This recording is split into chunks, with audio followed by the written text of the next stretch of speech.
Good morning, everybody. Let's call the June 16th, 2026 meeting of the Judiciary Law Enforcement General Services Committee to order.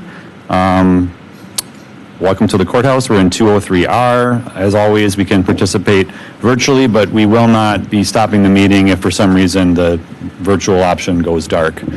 We'll continue the meeting to dispense of our agenda. Can we start with the calling of the roll? Supervisors Logsdon. Present. Johnson Jr. Here. Martinez. Here. Capriolo. Here. Mr. Chairman. Here. There are 5 members present, 1 appearing virtually. We have a quorum. Okay. Sure. Would you like me to read item 1 in? Yes, we can go ahead and read item 1. Item 1, a resolution/ordinance amending the Milwaukee County Code of General Ordinances, Section 63.047, graffiti, to permit the limited use of chalk on horizontal publicly owned surfaces. This resolution is sponsored by Supervisors Martinez, Ekblad, Capriolo, Shea, Belinsky, Gomez, Tom, O'Connor, Cogs, Jones, and Logsdon. All right, I think we'll start with any comments from the author, and then we can go to public comment. Well, questions from committee and then public comment. I don't think we're going to have to limit time because we don't have that many people. It's the only item we're voting on, so I think we'll be able to let people speak freely, but, you know, being respectful of everyone's time as well. Supervisor Martinez, did you have anything you wanted to add? Yes, thank you very much. Okay, so this has been a long time coming. We were actually supposed to put this through last election cycle in November. I have been working with a group that uses chalk for part of their activities, part of their protest. I want to say that chalk is always allowed. I mean, it's not something that's really enforced. You know, the kids draw with chalk to do their hopscotch, to do whatever in parks. But the group that has been trying to use chalk has been getting the sheriffs called on them consistently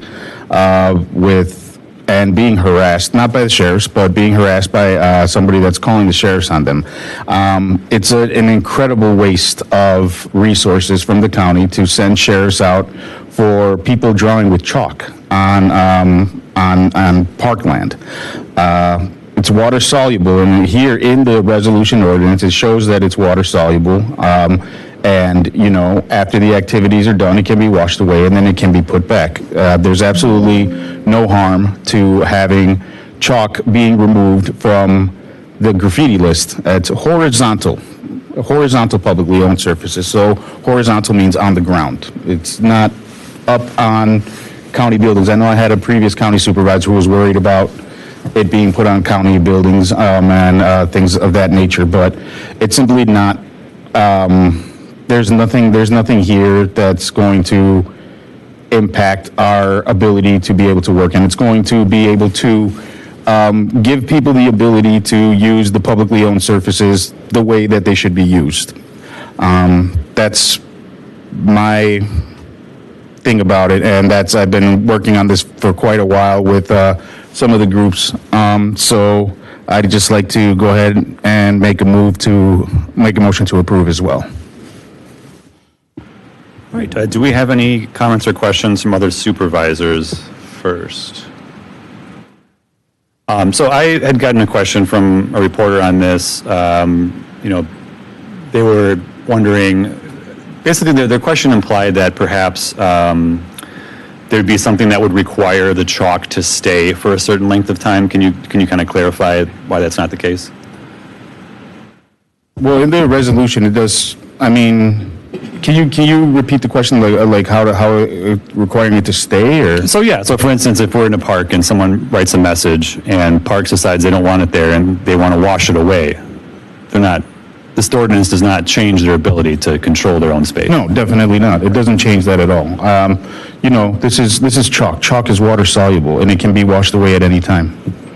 So yeah, I got that question too, I think, and I was also a little confused. I said, what do you mean? I mean, it can be washed away at any time. Right. Yeah, chalk can be washed away at any time, and people can wash it away whenever they want, and we can draw on it again, so. Yeah, just want to make sure that was out there. Yeah. Yes, Supervisor Longson. Thank you, Chairman. And it does state right in the resolution that they can only do it with permission from the owner of the property. So, yeah. Well, this is going to be publicly owned. That this is like in the parks. So, yeah, like if there's like if they're doing it on a property, then yeah, they can do it. I mean, like this is just something it's honestly kind of silly that I had to put something like this forward, because when do you see children getting rousted for drawing on the ground with chalk? You don't see that. You only see adults with a message and an idea getting rousted, and it's just because they don't like the idea and the message. But there's no reason that they shouldn't be able to do it. Right. Okay. We do have a couple comment cards from the public. If you are here and you did plan to speak and did not fill out a card, please do so. But other than that, the first person would be Ashley Delger. I hope I said that right. From Milwaukee.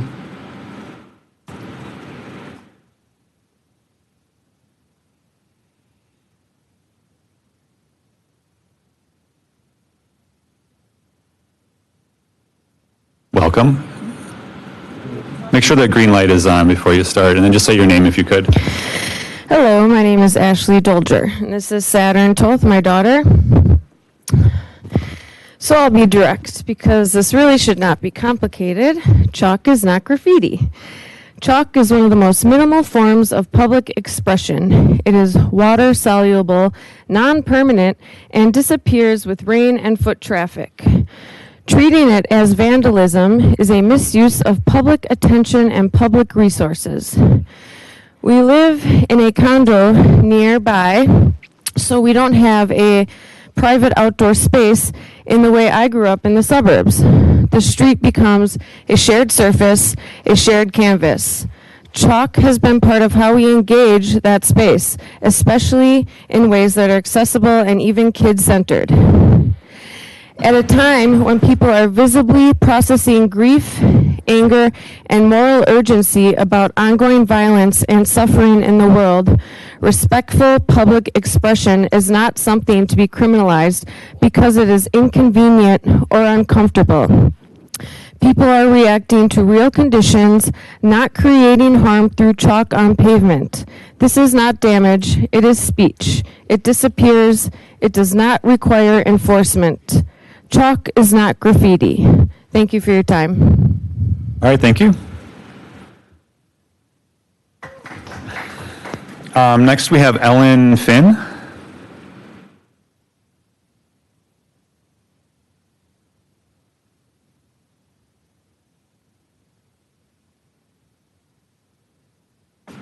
Okay. Good morning, members of the committee. Am I heard? Okay. You're on. My name is Ellen Finn. I'm a resident of District 15. I'm here to ask all of you to support the passage of Resolution 26507, amending the Milwaukee County Code of General Ordinances regarding graffiti to permit the use of chalk on horizontal publicly owned surfaces. I am among the group of anti-genocide activists who have been doing banner drops on Brady Street Bridge for several years to express our opposition of Israel's genocide of Palestinians that our government aids and abets. Chalk art is part of that protest. We receive far more comments of support from passersby than hostility. But one woman in particular has persistently called the sheriff on us to violate our First Amendment rights.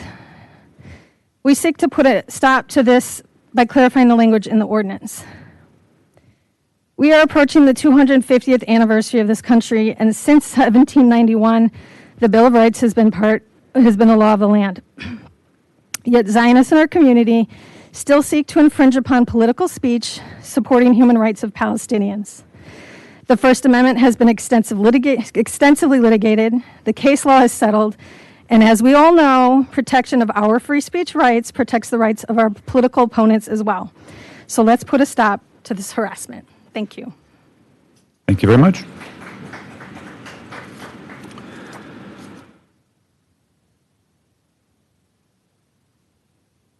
And I apologize, I consistently mess this name up. Is Heba Mohammed? Please correct me if I'm wrong.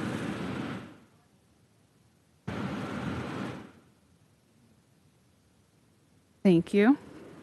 It's on, right? Okay, you can hear me? It's on, it's just the speakers are kind of quiet, unfortunately, today. No worries, just want to make sure. Thank you so much. My name is Heba Mohammed. I'm here with Milwaukee for Palestine. I want to start by stating a fact that the Zionist entity of Israel is an apartheid state that is currently committing genocide and has been for over 2 years now, with the direct complicity of the U.S. government on our tax dollars.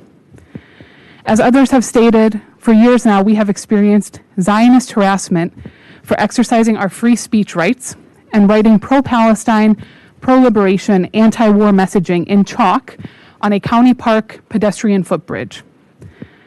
The defense of free speech is obvious here, and some of my neighbors and residents here have spoken to that well, so I won't get too deep into that, but I expect that we're all on the same page about the importance of protecting our constitutional rights for free speech. What I do want to talk about is an equally problematic element of this story and why this ordinance change is in front of us today. And that is the way that the Sheriff's Department has been repeatedly weaponized by Zionists against us residents and neighbors in Milwaukee County. When the police are called for any situation, that begins an interaction between civilians and law enforcement with an outcome that is unknown and unpredictable. This is especially true when the deputies responding, in our case, are often siding with our Zionist harassers in their messaging and against our positions for a free Palestine. There is a deeper issue here of police weaponization that needs to be addressed by this board. Our tax dollars are being wasted with these calls, and deputies are being taken away from responding to genuine calls for help from residents, an issue that we have heard about repeatedly for years now, both at the sheriff's level and with the MPD. I also want to encourage some accountability for the Zionist who has repeatedly abused this system and called the police. I mean, surely it is illegal to waste taxpayer resources and police's time on responding to something that they have never cited us for and have only used as an opportunity to further harass us and to intimidate us, to be very clear as well. That is the point of this, right? The Zionist calls them to intimidate us, to prevent us from exercising our free speech rights. That should be of utmost concern to this board. And for the record, I also want to address the people who want to conflate what we write in our chalk messaging, which is pro-Palestine messages, with hypothetical situations of hate speech being written in chalk. They are not the same. What we are writing is not hate speech. And if people want to write counter messaging that is pro-Israel, pro-genocide, they can do that with the knowledge that they are writing hate speech, and that is what it will be recognized as. And so I thank this board for taking this important step in approving this ordinance change and sending it to the full board for a vote at the end of this month, during which time I hope that it will be passed by the full board. Again, this is a common sense solution to a problem that has gotten out of hand because it's been weaponized by folks, by Zionists specifically. And then the last thing I want to say is I know a few of our other advocates have submitted e-comments. There was a request, if it's possible, to have those read aloud. I don't know if that's typical, but if it is, we would really love to hear that as well, to have their voices represented today in front of all the people who came out. So thank you. Thank you. So that was the end of those who had registered to speak.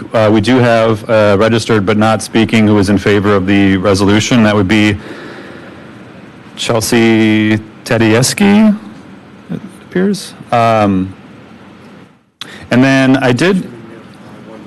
We have one more that just arrived? Okay. And then so far I had seen a few e-comments from that came in before the meeting. I mean, we will be sure to append whatever we receive during or after the meeting if we don't have it.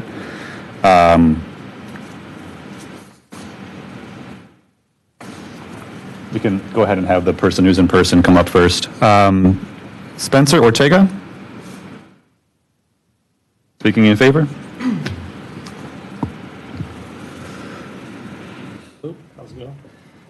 Welcome.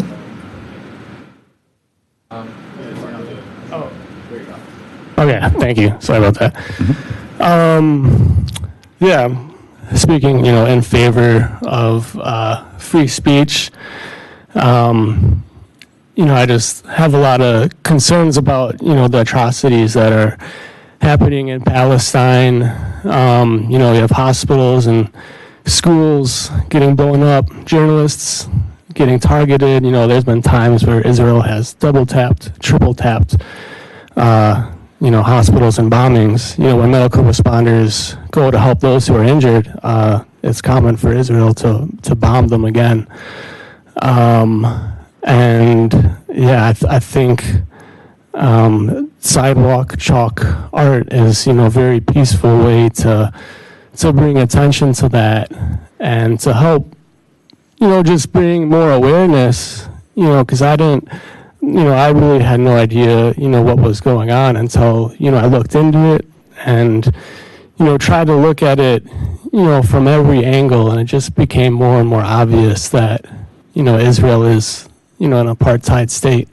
And Palestinians have been treated so unfairly, getting arrested and, held, without charges indefinitely. And, the list, goes on, and you can look up, just the Israeli leadership and, the media figures. They openly talk about committing genocide in Gaza and, killing all the babies and death to Arabs. And every day, I'm seeing there's new villages, on the West Bank that are getting burned by Israeli settlers, and Israeli soldiers are just looking on, approvingly. I'm very worried. I'm very concerned about that. And that's in the West Bank. Hamas doesn't even exist in the West Bank. And, Israel just keeps, taking Palestinian land, and, it's just unfair and unjust. And like I said, I think sidewalk chalk, that can be washed away with water, is a very peaceful way to bring, attention to this and open up a discussion, and just help, bring awareness, and then, people can look into it on their own, and, hopefully, we can all, have this discussion and talk about this more. Thank you. Thank you. Okay, so we had, so far that I've seen here printed out, were some 3 comments. I might have to summarize here. We have one from Matthew Anxious, writing in support of Resolution 507, explicitly make the use of chalk exempt from criminal penalty. For decades, chalk had been used in parks, walkways, and playgrounds. It had been used to make possible games like Foursquare, hopscotch, and marbles. It gives children a chance to enjoy the outdoors while making art, and to advertise yard sales and lemonade stands. Recent years, social media is full of examples of chalk artists turning sidewalks into beautiful, sometimes whimsical, and often optically amazing sights. Equally important, chalking provides a legal, non-destructive way to make speech in line with the First Amendment, yet without creating permanent damage to public spaces. The claim that sidewalk chalk, already in use for decades, now rises to the level of vandalism is absurd.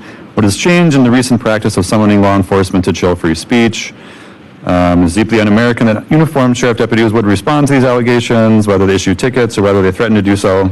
Again, these are the words of the commenter.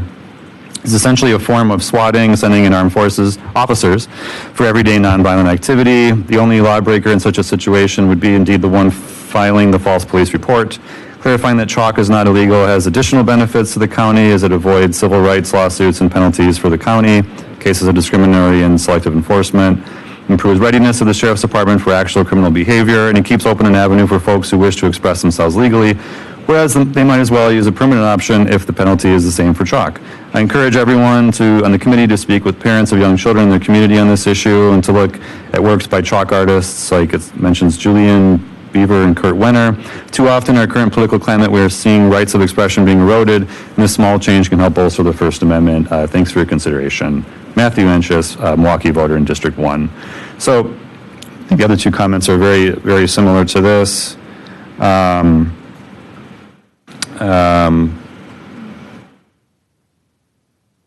Sidewalk chalk is not graffiti or vandalism. This would be from Rachel Stiles.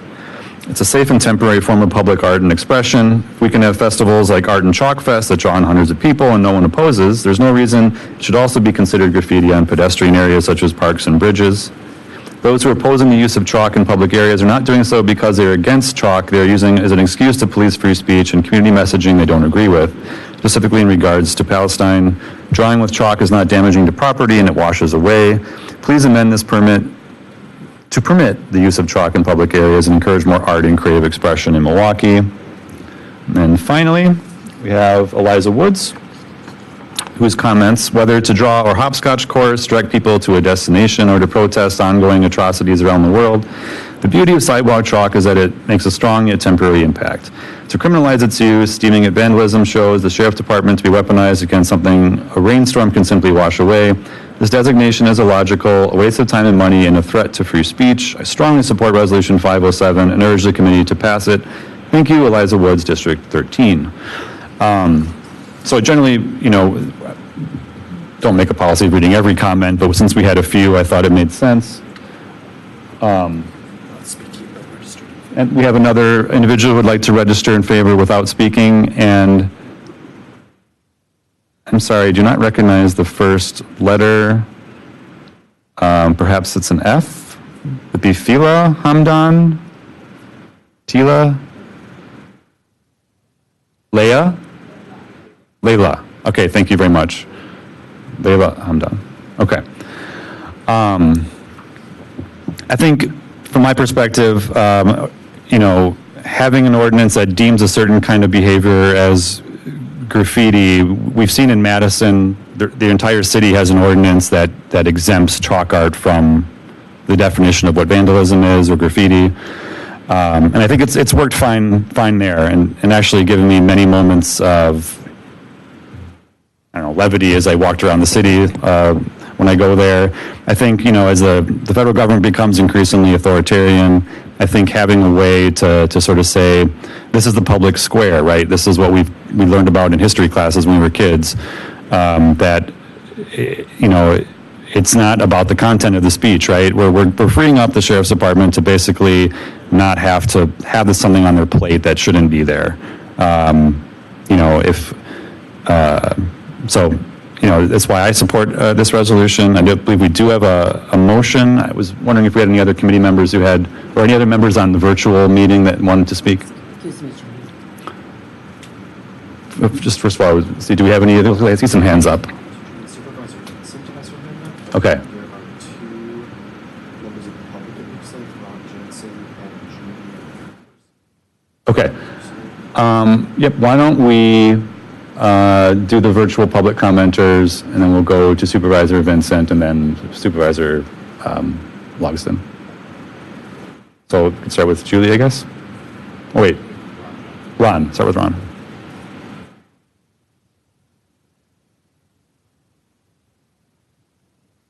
Hello, can I be heard?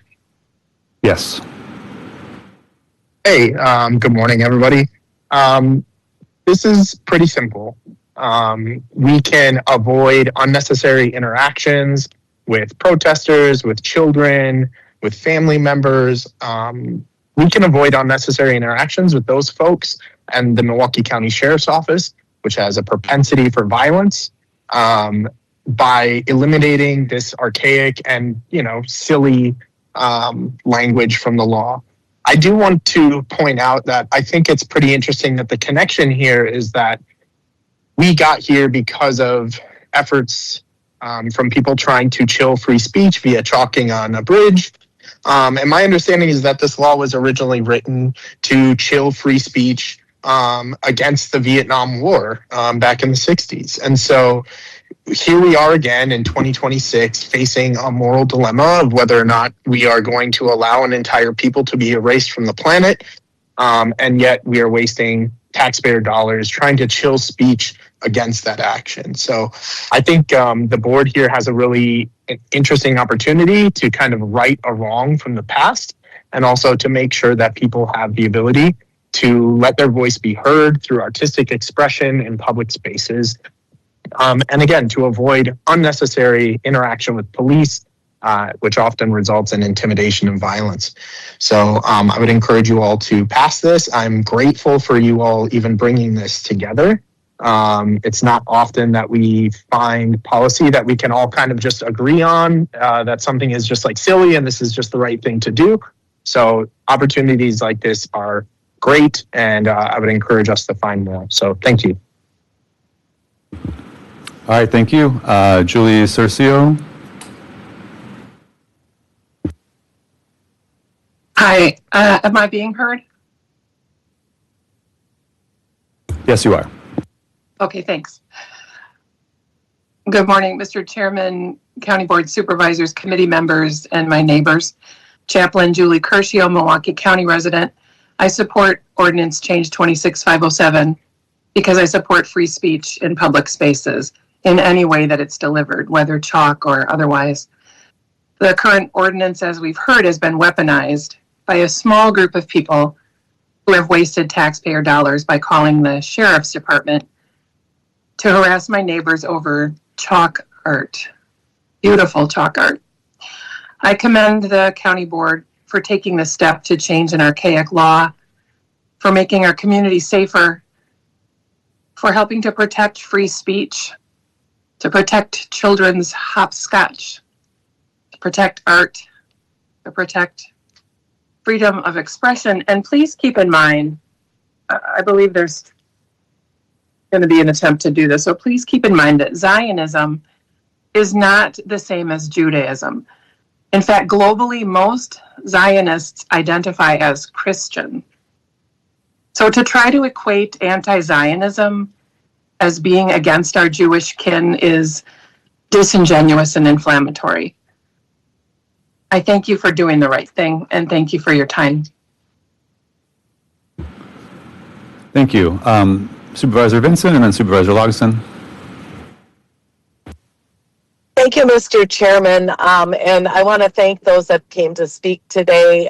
One for sure was one of my residents. I had a chance to speak this weekend. I did think that I thought that I signed on as a co-sponsor, so I would like to ask the author, I believe he's present in this meeting, if I can be added as a co-sponsor. Thank you.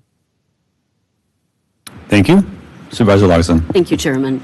I just wanted to state that the resolution does state on here, it affirms commitment to protecting freedom of expression while maintaining respect for public and private property.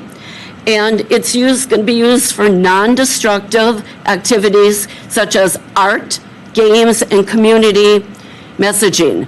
What I'm hearing from a lot of the speakers is they want to use this as a political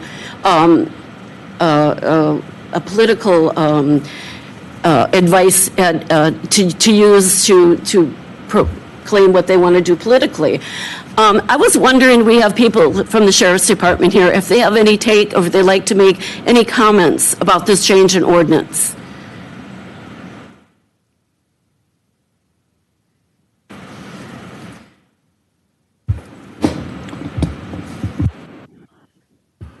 Good morning to the committee. Inspector Doug Holton from the Sheriff's Office. We officially have no stance on this either way.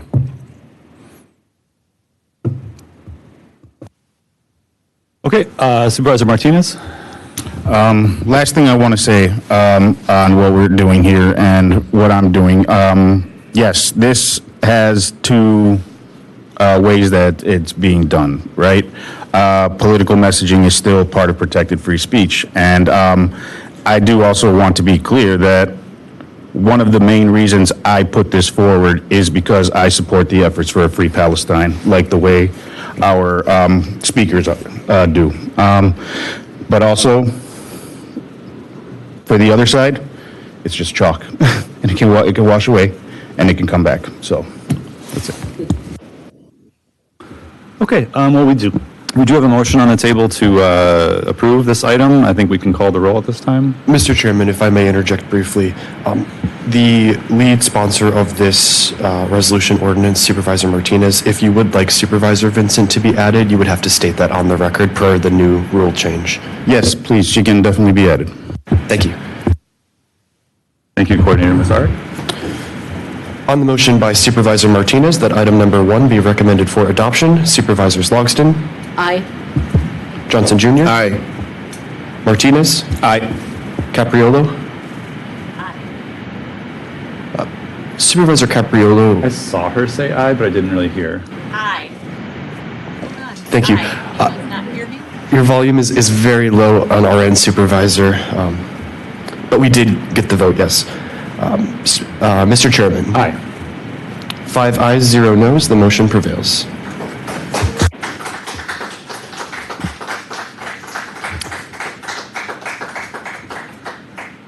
All right, let us please move to item 2. Item 2, report from the Executive Director, Department of Health and Human Services, requesting approval to expand the scope of previously awarded opioid settlement funds totaling $1,412,501 from substance use disorder SUD residential room and board services to the broader SUD system of care. This item was referred to your committee today for informational purposes only per sections 59.52 sub 31 sub D and 59.60 sub 8 Wisconsin state statutes and is referred to the Committee on Finance for action. Do we have anyone from the department here to speak on this item? Good morning, Chair, Supervisors. Yes, my name is Matt Portman. I am. I'm sorry, Mr. Foreman, we can't really hear you. Is there any way we can boost the volume in the room, or?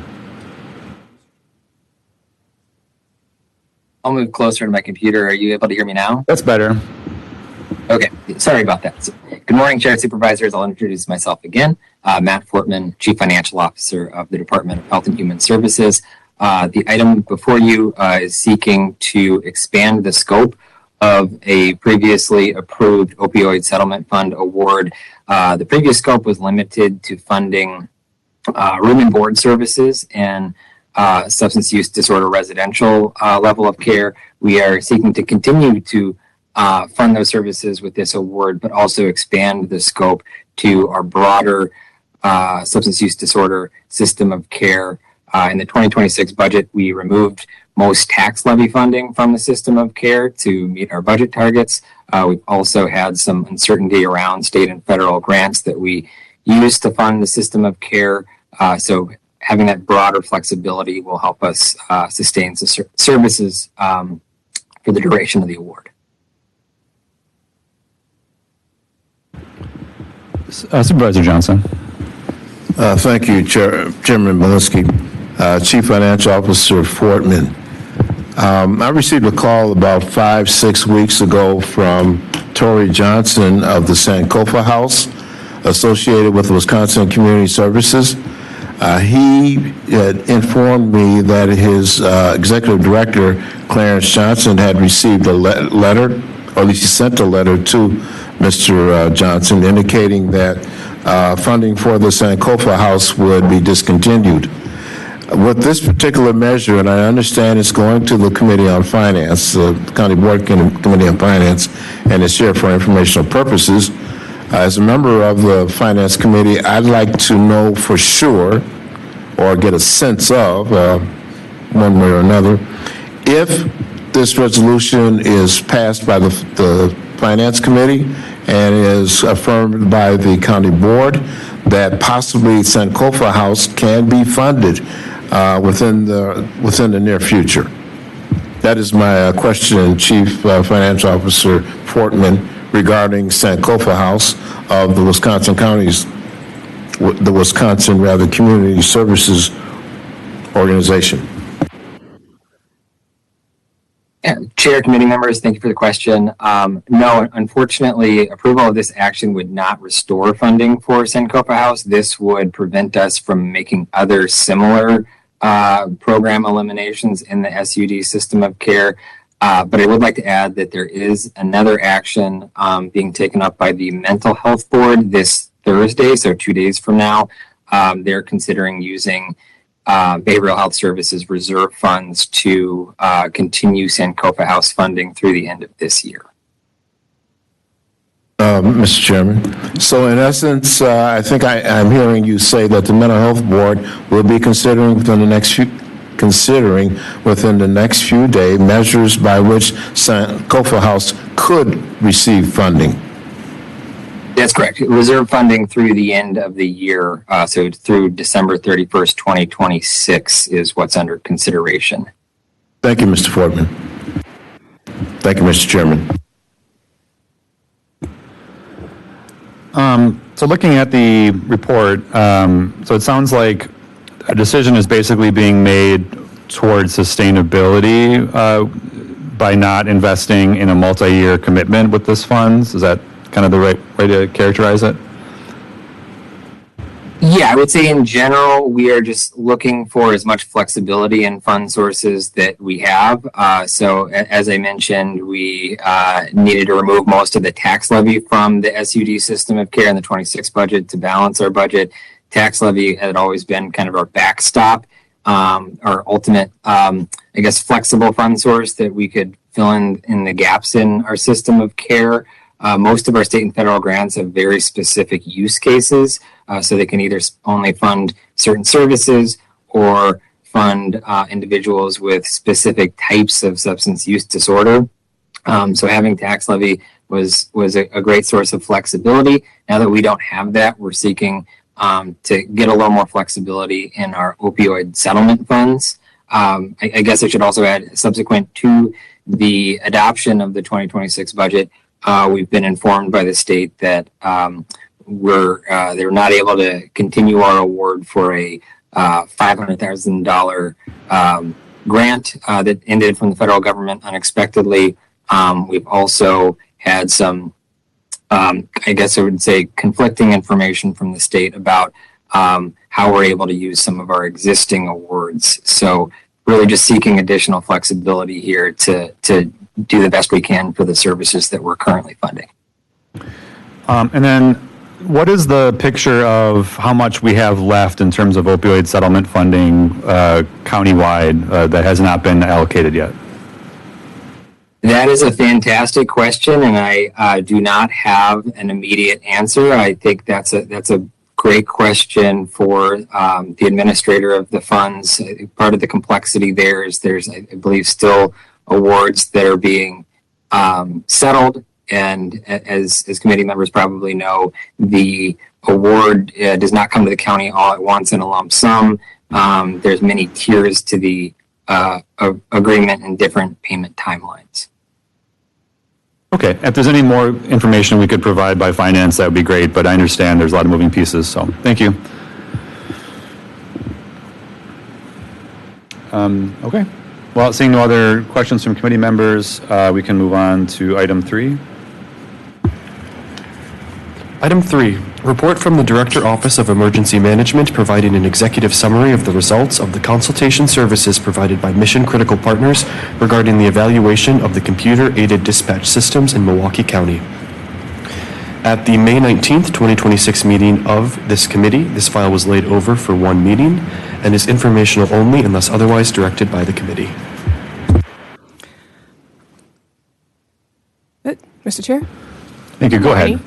Director Liebel from Executive Director of Office of Emergency Management. I'm here today to discuss an agreement that we had with our mission critical partner to conduct a assessment of our CAD system and a possibility of consolidation across the county. Back in 25, we came before the board to enter into this agreement, but prior to that, for at least 7 years, we have requested capital improvement project to update or expand our existing CAD system. And part of that recommendation for capital was to conduct a study to value the feasibility of moving forward. So with your permission, I have our vendor online and she will be able to go through her methodology and present her findings. Yeah, sounds good. Good morning. I'm Jenna Streeter. Can you guys hear me okay? Perfect. Okay, super. I'm going to go ahead and share my slides. Hang on one second. So give me just a moment to present.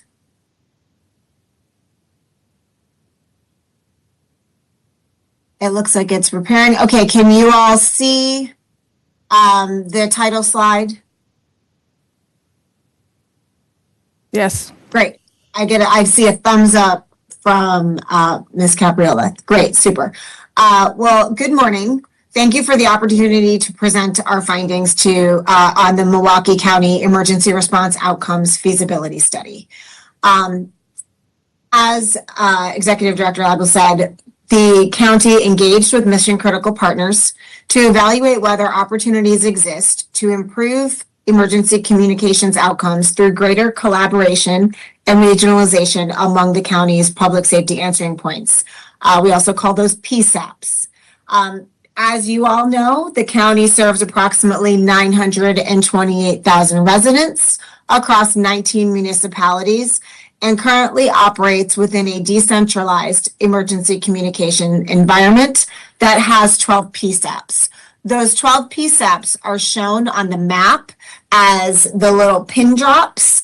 3 of those pin drops are blue, and they represent 3 PSAPs that already serve multiple municipalities.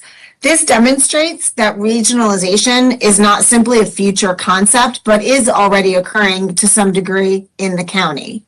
The purpose of this study and the way Mission Critical approaches the study is to assess the current environment, identify the strengths and opportunities of the individual PSAPs, and we'll get into our methodology in a moment, and then use that data to determine whether regionalization in some form is feasible in the county.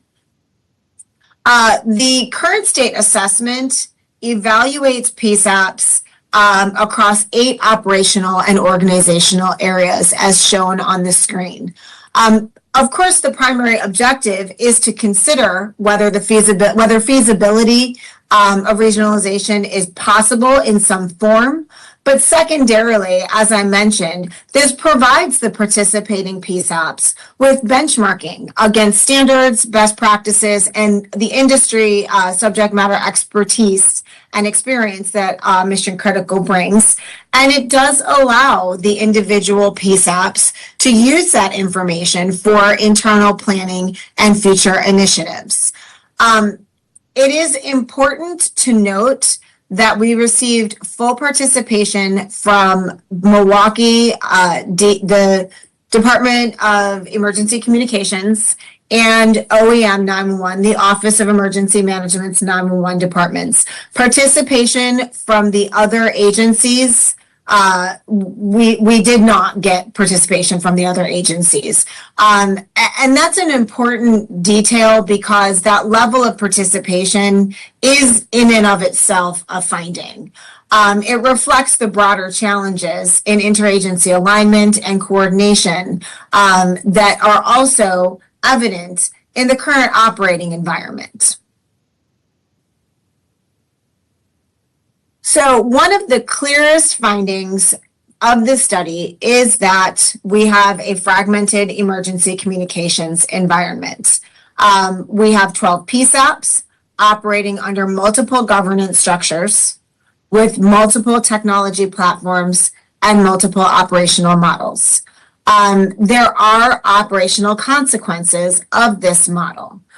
Most significantly is the reliance on transfer-dependent workflows. Currently, only 5 of the county's 12 PSAPs serve as primary answering points. As a result of that, many emergency calls require transfer between agencies before call processing and dispatch can be completed. For example, some medical calls may involve 1 or more transfers when the receiving PSAP doesn't provide emergency medical dispatch or CPR instructions. We use CPR as an example a lot when we talk about this because CPR, quick hands on chest, life-saving instructions, has a measurable and evidence-based effect in the patient's survivability. When you have transfers, that can impact the time to getting those proper CPR instructions. Not only that, but transfers introduce delay, They require callers to repeat information multiple times, can create information sharing challenges, can reduce situational awareness, increase workload because of the need for phone calls back and forth, or answering additional calls, and can contribute to differences in service delivery across jurisdictions. If you live in a community whose primary answering point does not provide CPR instructions, your neighboring community does, that you're getting different service delivery. Notably, in 2024 alone, the Office of Emergency Management's 911 department received approximately 64,000 transferred calls. They transferred out approximately 38,000 calls to other PSAPs. And that represents, from a objective objective quantitative data, the extent of transfers. So the central finding of this study, and a framework that I've come to find is the most realistic when doing this, is the distinction between feasibility and readiness. It is typically feasible to do some form of consolidation, but often we find the readiness level of the systems is where challenges exist. In Milwaukee County, evidence of feasibility already does exist. The three PSAPs the three PSAPs that do serve the multiple municipalities. There are also additional consolidations planned or under consideration in some other communities. Notably, in Milwaukee County, the way the fire departments operate with an open border response model demonstrates some form of organic regionalization. And the state has next generation 911 initiatives that are continuing to move more agencies towards greater interoperability. So we do see regionalization happening in some forms. At the same time, as demonstrated with the participation amongst the PSAPs, the readiness to regionalize and really take it to the next level on a broader scale is limited. There are several barriers were identified. Obviously, the participation that I mentioned. We noted historical municipal competition. There are limited shared policies and coordination among the PSAPs. And I will say that there were different perspectives between the fire service stakeholders and some of the law enforcement stakeholders that we were able to communicate with. So the challenge truly is not feasibility, it is readiness. Next slide, hang on. Okay, so we note, Mission Critical notes several benefits of regionalization.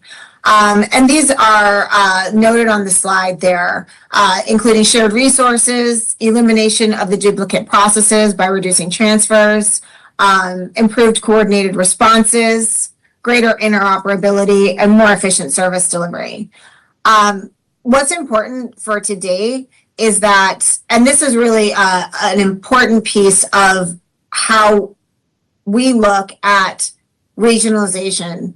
Regionalization is often thought about as everybody moves into one building and exists together. That is not the only way. That's not the only model of regionalization that's out there, because many of these same benefits can begin to be realized through shared systems and technology before agencies ever get to a point where they move in together into one building. So regionalization really should not be viewed as like a one-size-fits-all proposition, because there are opportunities to improve the outcomes today while building readiness in the other aspects that we've looked at. Some of the practical opportunities that we identified that are on your screen can be pursued without requiring immediate moving in together, consolidation in that form. I'm going to go from left to right, strangely, because I think that the CAD alignment is the most important piece to talk about. Shared policy, development of shared policies and procedures is not occurring right now, but that is a piece that development thereof can bring agencies together. They can understand each other's processes. It begins to build that kind of coordination just at an operational level and understanding. Shared policies and procedures and working to develop shared policies and procedures also moves us into that middle piece, which is improved coordination, an improved PSAP coordination structure. To develop policies, our PSAP leaders would have to more intentionally meet and work together to create that policy and procedure system. Right now, we're seeing police chiefs, fire chiefs, and municipal leaders regularly meeting. But there is no comparable and intentional countywide structure that's focused specifically on the emergency communications leaders. I would love to point out that some of this is beginning to happen organically with some of the leaders that are in your county right now. They're starting to have meetings, informal lunches together. So, we're seeing a little sprinkling of this happening. But shared policies and procedures and working together to create those systems, those foundational elements, really is built on this structure that improves communication and coordination on an intentional and regular level. Of the opportunities identified in the study, though, the CAD alignment stands apart because that alone can address many of the operational challenges that we've discussed, while also creating a foundation for future collaboration. Today, there are multiple CAD systems, multiple technology platforms. We see the current state on the top. We have our transfers, duplicate information. A shared CAD environment, as shown on the bottom, would create a common operating picture through shared GIS data, shared incident information, improved mutual aid coordination, and a single point of information entry. It is important to note that the study, we're not suggesting that the shared CAD automatically results in regionalization, but what it does suggest is that shared technology create opportunities that don't exist today and add value regardless of future regionalization decisions. It can also support additional shared services if agencies choose to pursue them. There are some building blocks that we found for future regionalization. And again, we were able to only really dig into the operational realities of the city of Milwaukee and the county's 911 centers. But we did, through that, we were able to find some notable building blocks for regionalization. First off, Milwaukee County would not be starting from zero. We've already seen that this is happening to some degree in other parts of the county. From an operations perspective, the fire department open border response model is a building block that demonstrates this regionalized environment across multiple jurisdictions. The Whipson radio network and the Oasis radio network are technological systems that show regionalization and collaboration can happen and has been successful. And they continue to, the continuation of connecting agencies through the state EZNet, that's the next generation system, is also an opportunity and a building block. From a facilities perspective, as you all know, you have a lovely new Office of Emergency Management facility. That is a significant regional asset because of its operational capacity and expansion model. Together, all of these examples demonstrate there are many foundational elements associated with regionalization already today. At the end of the day, 3 findings stand out. The county's fragmented communications environment creates operational inefficiencies, particularly through the transfer-dependent workflow. The study found that regionalization is feasible, but readiness remains limited due to the organizational and governance challenges. It's really about moving the people into the direction and that change management and that, demonstrating that business case and selling the people on it, because creating a structure is the easy part. It's always the easier part. People are always the more difficult part. Third, the shared CAD environment is truly the most practical near-term opportunity. It can provide that interoperability, it can provide that information sharing and that coordination. It's sort of like an if you build it, they will come model. If you can offer shared CAD, then that will organically bring people together and create that environment for future growth in the county. At this point, I would welcome any questions from the commission or anybody in the room. The first hand I saw was Supervisor Johnson. Thank you, Chairman Belinsky. I'm a member of the local emergency planning committee, which deals with hazardous materials, but it's associated with the Office of Emergency Management. And I've heard the director talk many, many times about what has been presented to us as it relates to the 911 systems and the inoperability of the 911 systems. What I'm looking for is, what do we do with this? You provided information. The Office of Emergency Management will be going to the county grounds very soon to have its to be in its new location. What can we do in order to help the Office of Emergency Management to do what needs to be done to increase the operability of the 911 systems? Because we're talking about lives.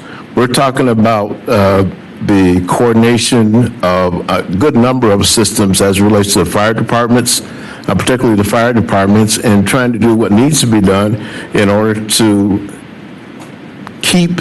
help people to remain safe and stay safe to the extent that whatever their emergencies are. So my question is, what can we do? Having received this, of course, I can ask to, since this is informational, I can ask to receive and place this on file so that supervisors have an opportunity to see it, and I will do that. I will move to do that. But Executive Director, what can we do now as board members to do to put all this together for you and your systems, which parts are working, but they're not as coordinated as they could be. And again, we're talking about people's lives. So I'm asking Mr. Chairman and committee members, I'm asking the director, what's the next step with respect to where do we go? Again, you're going to a new building. Where do we go once we've seen this? And Ms. Streeter, thank you very much for your presentation. It's very appreciated, ma'am. Very appreciated. My pleasure. Thank you for having me. All right, Mr. Chair, thank you for the question. Actually, that's a very valid point, and I like to present the issue, but then also for the ask, and the ask really is twofold. One, like we said, we've requested on numerous capital improvement projects cycles for the CAS system to be included. So we continue to submit that. We submitted it again this year, so we definitely would like that to be taken into consideration when that process goes through. And secondarily, I think it is important to communicate with our other community leaders at the municipal level to kind of convey to them the need and the focus to put it on their lives. I think that is where we are most focused at, is there is always some concern when it comes to Milwaukee County or the state of Wisconsin being a home rule state, and in individual municipalities wanting to maintain our autonomy. But at the end of the day, like Ms. Streeter spoke of, there is this call transfer delay that actually can cause life loss. And so that is our primary focus. And so just trying to convey that message across the community to the decision makers at the municipal levels to understand that there are systems that Milwaukee County has leaned into and operate well, and we want to extend that, but then also respecting their autonomy, so building this project together, but really just kind of communicating to them and trying to address their concerns. Because like she said, we had a variety of engagement. I've gone to the fire chiefs, I've gone to the police chiefs, I've gone to ICC, we've communicated with all the different levels, but we have different belief systems and different agendas as we go across these communications. So hearing from you guys at the county level would definitely help possibly move that forward. Thank you, Executive Director. The budget process we will see the results of the budget process in the fall, and we will work toward the budget. But this has got to change, and we know dollars as far as the overall budget for Cumberland County government is limited. But we've got to do something in order to do what we can to give people better chances as far as for survival is concerned. Thank you. Thank you, Chairman. You're welcome, Supervisor. So just a real quick question on just sort of general process. When someone calls 911, do they all go through the county? If they're within the county, is it based on the GPS of their phone? Is it based on their area code prefix? Is it based on the VPN or the Wi-Fi address? Like how did someone get routed that first step? Thank you for that question, sir. That is the crux of the problem, is all of the above. Okay. And that is the issue that we are facing. Some cellular calls come through Milwaukee County. Some of that is GPS related, where you're calling from. Some calls, landline calls, can go directly to some of these individual PSAPs. So it really is a disjointed system, and that is the concern. And so we get calls, we take those calls. If they're not associated with the sheriff department, we will contact the municipality and forward their calls to them. Sometimes they will already have received some of the calls. We can vet redundant calls, but there is this like back and forth of call transfers that happens. And so that's what we're trying to eliminate. We want it to be when you call 911, it goes and someone picks it up and you get someone as quickly as possible. Right. Yeah, because I know from my personal experience that my phone service, I believe, is AT&T, and there's been times where I've been confused for being in Illinois when I'm nowhere near the border because of the way that stuff is routed on their end. I live in West Dallas, and West Dallas is sort of like one of the prime examples of consolidation. And I think, the presentation did a very good job of explaining the reasons why we should do this from an operational standpoint. But as you mentioned, there's that issue of like the regional rivalries and the municipal, like I pay my taxes to Oak Creek, and so I want Oak Creek to serve me, whatever it is, whatever municipality is. I think what got people over the hump in West Dallas was the financial incentive, right? If you start with the financial, then you can bring the other stuff. It's like gravy. I think as good as the reasons are practically for doing something, if they can prove that it saves the municipalities money, I think that's what's going to get more buy-in.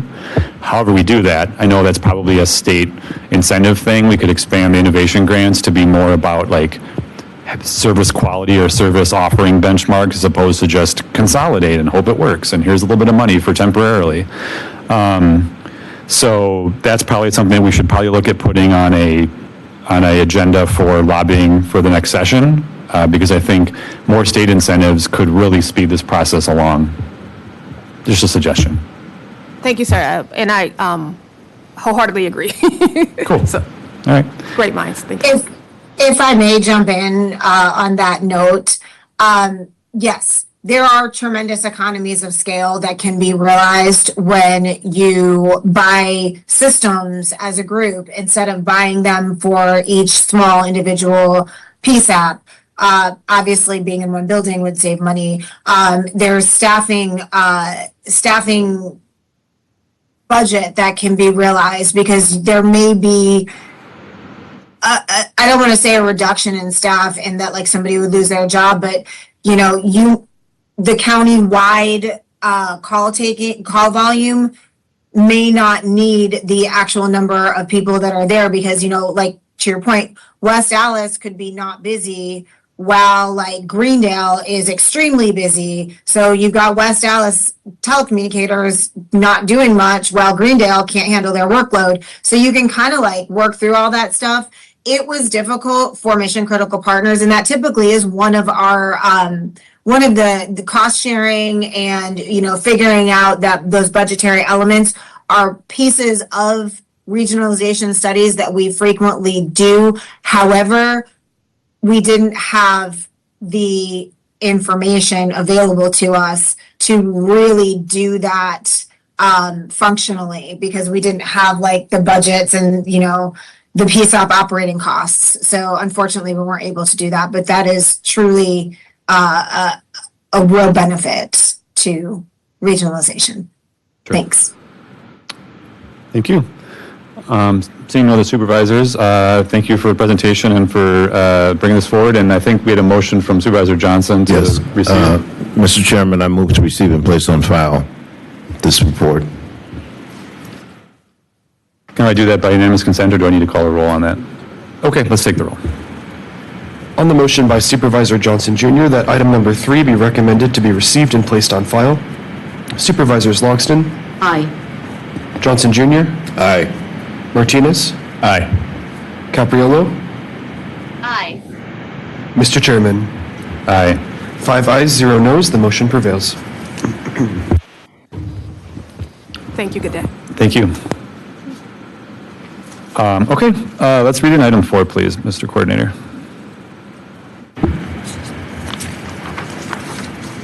Item 4, from the Director of Audits, Office of the Comptroller, Audit Services Division, providing an informational status report regarding the Office of the Sheriff's progress towards implementation of corrective action plan items stemming from Creative Corrections LLC's external audit evaluation of the Milwaukee County Jail.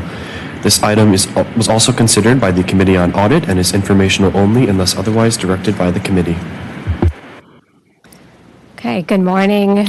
Jen Folliard, Comptroller's Director of Audits. I'm here today with our second informational follow-up report on open recommendations associated with Creative Corrections Jail Review and Corrective Action Program reports. So work on this project was launched following a county board amendment to the 2024 adopted budget. In January of 2024, we brought a proposed scope of work to be included in a request for proposals, which the county board adopted. We subsequently issued the RFP and returned in June of 24, requesting authority to enter into a contract with the prevailing firm, Creative Corrections. The county board granted that approval, and a contract was executed with Creative. After completion of their initial review and in-person facility audit and staffing analysis, Creative issued a comprehensive written report containing their findings and recommendations that was presented to this committee and the Committee on Audit in December of 2024. Then in June of last year, so a year ago, Creative issued their final report, which contained the Corrective Action Program, or CAP, that was put in place by Milwaukee County in response to Creative's conclusions. And then Creative issued that report giving kind of progress scores to the county on where they were with implementing the audit report's recommendations. During the audit committee's discussion last year, Excuse me, could you just move a little closer to the mic? Sure, Thank sorry. During the audit committee's discussion in June of last year, we were asked to follow up and put this on our regular follow-up schedule. And we were following up on the 18 recommendations that remained open after Creative's CAP. So we were before you in December of 25, where we reported at that time that 14 recommendations remained open. And this time, 2 additional recommendations were closed, so 12 of the original 18, or the original from last year at this time, are still pending. The attached reports details the status of the recommendations and where things are. Many of the open recommendations relate to capital projects, so a little longer term. There's a group as well that are making good progress, and I would expect if they continue on that they will be perhaps before you as closed in the next update. And there's also a group which has had some progress since we submitted our report, and I'm sure county leaders here from the Sheriff's Office would be available to report on what has happened since this has been submitted. So there's a lot of folks here that were involved in this: the Sheriff's Office, CRC, Facilities Management, and CCHC Resources, and WellPath. And so I think any of them are here to take any detailed questions you have about what is ongoing and what they see in the future. I will just say on our end, fully implementing everything is going to take close communication and coordination among all these departments involved. So with that, I will conclude my remarks. I can answer any questions you have for me. Otherwise, we will be before you with an update in December. Okay, I have no questions for you. In the report that it has 6 of the 18 items that is being completed and then 12 is being in process. I guess it'd be nice if we could get someone from the jail to kind of to be just available for questions on any of the specific items. If that's okay.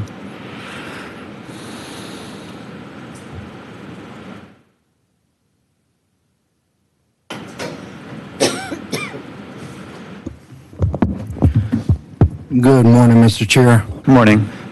Joshua Briggs, Jail Director, Milwaukee County Sheriff's Office. I have with me Captain Talia Evans. She's the Compliance Administrator that helped throughout the audit.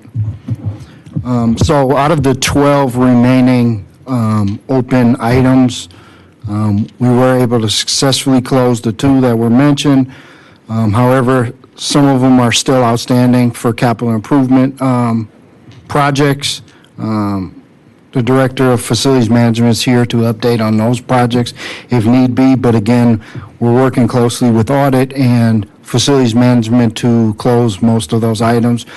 As mentioned in the the Audit Committee last week, we did successfully transfer 60 female occupants over to the CRC Annex, was able to open that up to begin some of the graffiti abatement and updates in the jail in one of our closed housing units, which that work began on June 2nd, excuse me.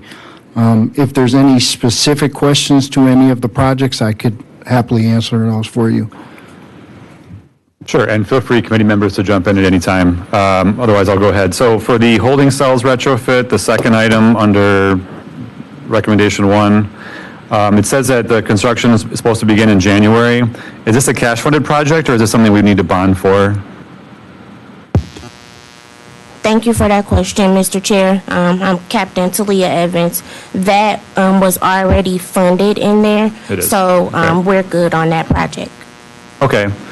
And then it looks like the next one, the safe rooms retrofit, that would still need to be included in the 2027 capital budget. That's not currently funded? Okay. A portion of that is not funded, Mr. Chair.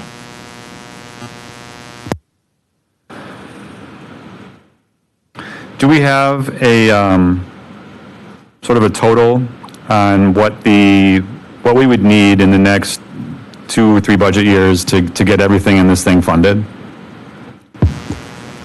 Thank you for that question, Mr. Chair. I will actually have to defer to the project manager to get an update on that, as Okay. far as the amount that we would need to fund those projects. Okay. But are they available today or no?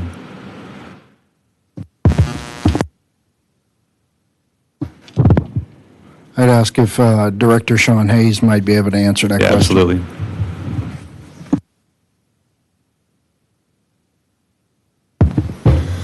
Hello, Sean Hayes, Director of Facilities Management in Department of Administrative Services, and I have the same answer. I would have to check with my project managers to see what total is needed to finish those projects. And I believe we have that. I know we're working on a budget request for 27, so we can get you that.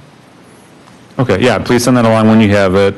I mean, are we talking 10 million, 5 million, 2 million? Do we have a general range? Yeah, I'm not sure. No, okay. Okay. Any particular successes that you'd like to highlight of the items that were completed, whether anecdotally or whether with hard data, on just like the benefit you think it's brought?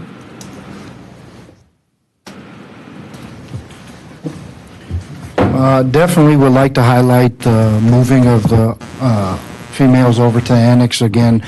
That maintenance in that facility has been due since around 2018 or 2019. So just rehabbing those housing units and starting of that is going to go a long way. Of course, better lighting, paint, updated fixtures, vents that are clean, all those promote a better living space for the occupants in the jail. So that's a huge start. Again, during all of the jail inspections throughout the years, that's been something that's been harped on from the state. So actually moving that needle forward has been a really good measure, and we hope to continue that with the help of facilities management in the future.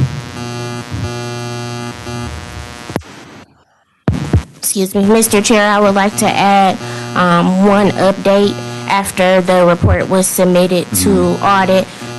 We did receive all of its recommendation item number 3, the armory management.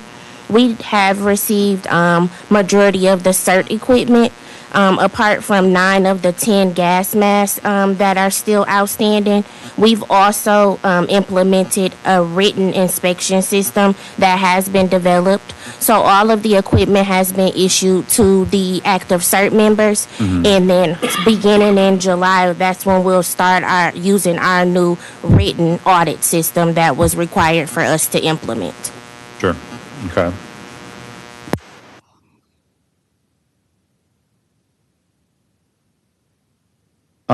Just given the importance of the issue, could you just sort of highlight anything you would like to highlight regarding recommendation 5 and the suicide watch observation projects? Thank you, Mr. Chair, for that question. As far as any highlights when it goes to the suicide watch observation cells, we've been working actively with the project manager. That project is moving along with replacing those doors and the glass in there. I've been meeting with them pretty regularly. We just did another walkthrough last week, so this project is on task for us to get that completed. The highlights for that is that we'll be able to ensure that we're able to observe those individuals with the clear view once that glass is replaced, and also with those doors being replaced just from the wear and tear and the building being outdated. Right. I'd just like to add, Mr. Chair, that out of all those projects, that one would be probably the one that'll get finished first. So that's a good thing.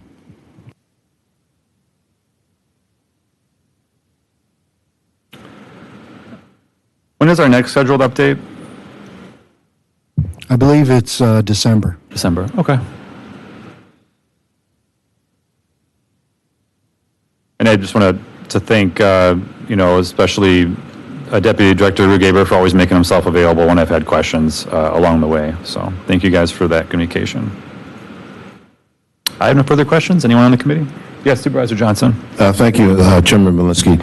My question would be, even though the next update is to happen in December, is there anything that hasn't been done that does not necessarily relate to changing part of a structure, part of a building, purchasing equipment? Is there anything that can be done to help the residents be in a better place than they are now? In other words, it seems to me that 6 months is a long time to wait for the next update. and that there may be something that can be done along the way other than the stuff that we as county supervisors have to look at as part of the legislative arm of county government to authorize and pass and make available funding for the next year, to 2027.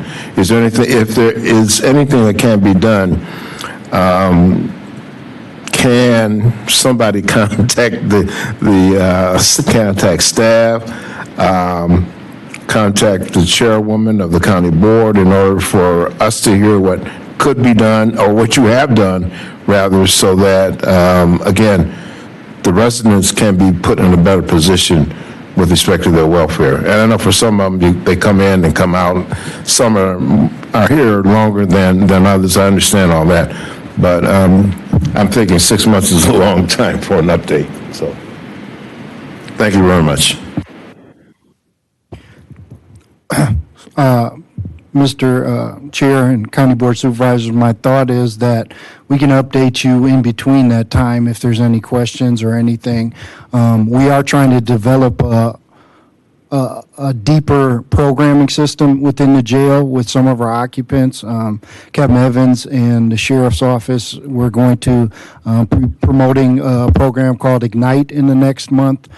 So that'll be a big rollout. That's an educational meritocracy-based system for the occupants, and we think it's going to go a long way for developing the occupants and their well-being while incarcerated. So. And Director Jail Commander, what is the name of that program again? Ignite. Ignite? Is that part of what we've seen here? I don't believe that's on any of. Thank you very much. That's just something we're doing outside of. Well, thank you, and good luck for that. Thank you, Mr. Chairman. Okay. That's it for me. I thank you for making yourselves available for this update.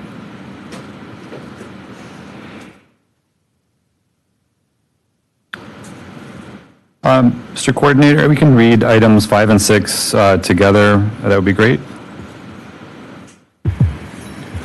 Item 5, from Corporation Counsel, Office of Corporation Counsel, providing an informational report regarding the status of pending litigation. This file is also considered by the Committee on Finance and is informational only unless otherwise directed by the committee. And item 6, from Corporation Counsel, Office of Corporation Counsel, providing an informational report regarding claim and litigation settlement payments. This item is also considered by the Committee on Finance and is informational only unless otherwise directed by the committee. Good morning, Chairperson. Good morning. Members of the committee. William Davidson, Deputy Corporation Counsel, presenting today these items on behalf of my colleague, Deputy Corporation Counsel Melinda Lawrence. She is away from the office this week. I have no specific call-outs here, but I appreciate the opportunity to take any questions that you may have. Supervisor Johnson, go ahead. Thank you, Mr. Chairman. Deputy Corporation Counsel Davidson, on item 37.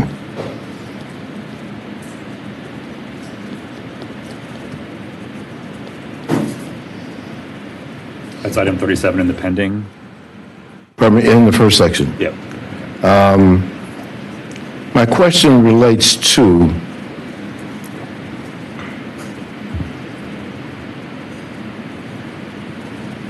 what does it mean? What does it mean when there's a motion? No, let's see. I think it's 37.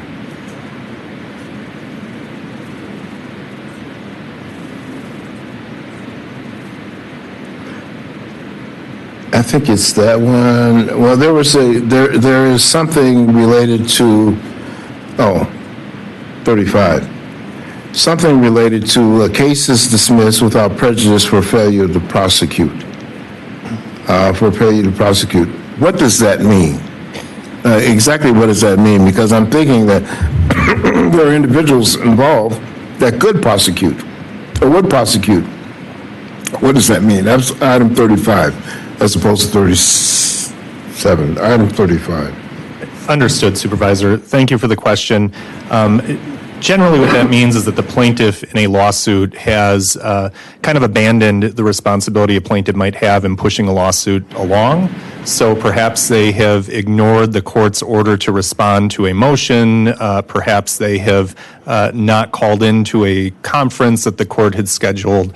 Oftentimes what we see is that plaintiffs might lose interest in prosecuting a case, particularly if the circumstances of the case arose while they were in custody and they have since been released from custody.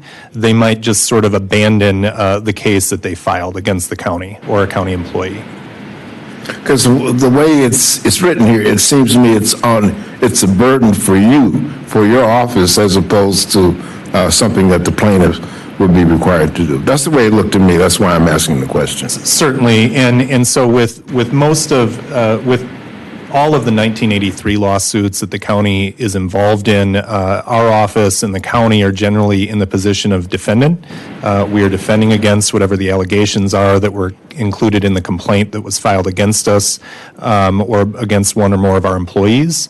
And so here it is the plaintiff, oftentimes in the 1983 case, somebody who has been in custody in one of our facilities who is responsible for prosecuting the case, for moving it forward, for bringing the case, for proving to the court that there was some sort of instance where their rights were violated.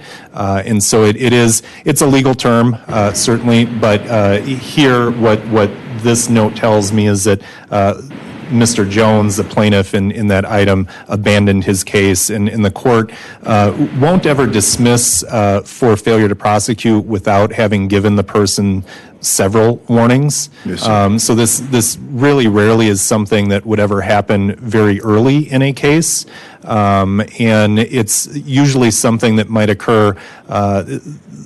We might bring a motion asking the court for that remedy because maybe the plaintiff either hasn't, like I said, shown up or responded to certain things before, or they haven't produced discovery requests that we have submitted pursuant to the litigation, something like that. But again, it isn't ever going to happen without the court having notified the plaintiff on several occasions of the consequence.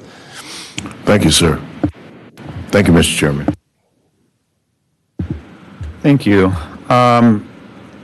Regarding item 71, Peter Bernegger versus the Clerk of County of Milwaukee, there's been a few status conferences and, sort of new dates given, and we're apparently going to convene on the 29th. Do we have any idea when this case could be resolved or in any meaningful way? Because it's sort of like, it's sort of the reason why we're in this situation with absentee ballots and envelopes, right?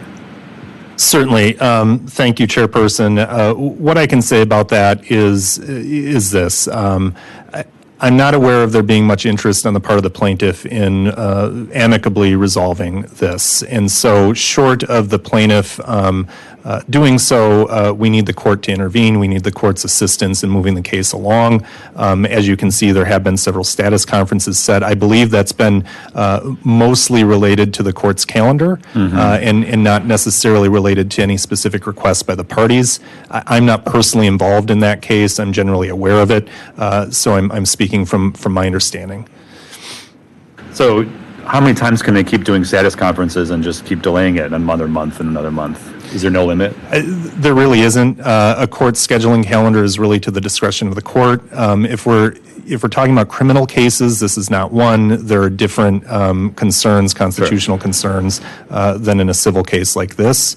And I will note this because I think it goes to your question, but even if we were to receive some resolution in the circuit court, the trial court, there would be levels of appeal that would be available to either party, depending on how the resolution fell. So, unfortunately, civil litigation can certainly take years and years to resolve, and this is a case that certainly has been going for some time, and as I sit here now, I don't see a certain end to it in the near future. Do we have any indication that there is going to be a similar strategy employed for any future election by any parties, just trying to say, hey, as long as we can keep it in civil court, we can keep these ballots forever? I'm not aware of any sort of discussion to that end. I can tell you that there are conversations within OCC that are prospective in nature. I would hesitate to discuss further than that in a public. Just curious if there's anything that the county could do to be proactive is all. Certainly, and that is something that we could follow up with individually as well. Okay, I appreciate it. Supervisor Logson. Thank you for bringing this up. I've brought it up in other sessions that we had, other meetings, but just for clarification, it's a petition for writ of mandamus. But as I was explained to, it's more like an open record request that he's doing for election paperwork, etc., ballots. That's correct, Supervisor. Here, what underlies this case is a public records request. The requester is the plaintiff in this case. The petitioner in this case is a specific term because in Wisconsin, the sole remedy available to somebody who makes a request for public records and doesn't receive to their satisfaction a response is an action for mandamus. And what an action for mandamus is a formal request of a superior court, here the circuit court, to enter an order against an inferior officer. And so that could be a county official, that could be a state official, that could be any custodian of records in a case like this. And so what the petitioner here is asking is for the court to order Milwaukee County to disclose certain records that were the subject of the request. I think many of them relate to actual ballots and envelopes and the like. And due to the length of time that we've had this on this report, I take it does not follow the guidelines of open records where we have to submit an open record by X amount of days.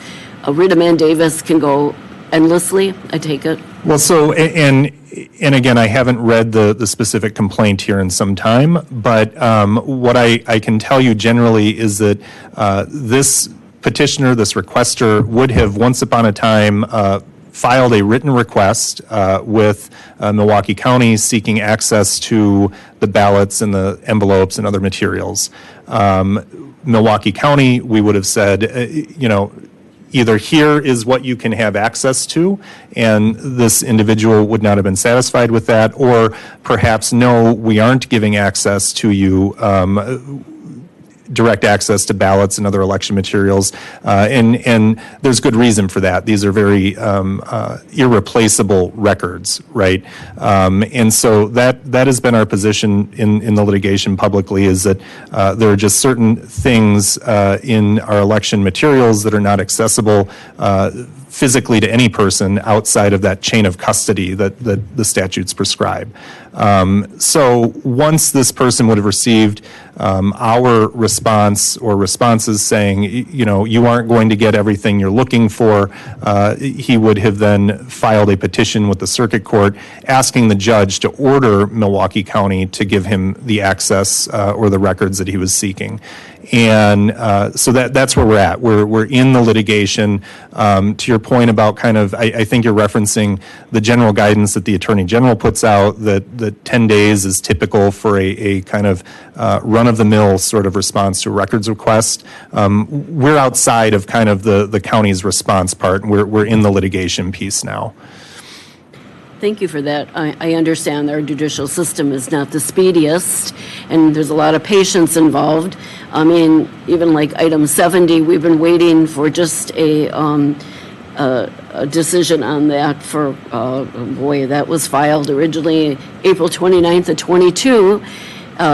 The judgment came through, but now that's being appealed to the appellate court. So there's no timeline or no time frames, no guidelines that answers have to come back by. We just have to be patient. I take it. I think that's a fair characterization, yes. Courts, judges, they have broad discretion on how they run their calendars, what cases they prioritize. Certainly cases that a court might view as being more complicated will take them more time to issue a decision or response or an order. So yes, patience in the realm of civil litigation in particular is desirable. Thank you for the clarification. Yeah, just eminently frustrating that a person convicted of mail fraud and bank fraud and who's been fined by the state for frivolous allegations, continues to hold us, over us. But that's just, we're a county, we're a public entity, we're transparent, and we got to do what we got to do. So, okay. Mr. Coordinator, can we read item 7? Item 7, e-comments submitted to the Committee on Judiciary, Law Enforcement, and General Services via the County Legislative Information Center click.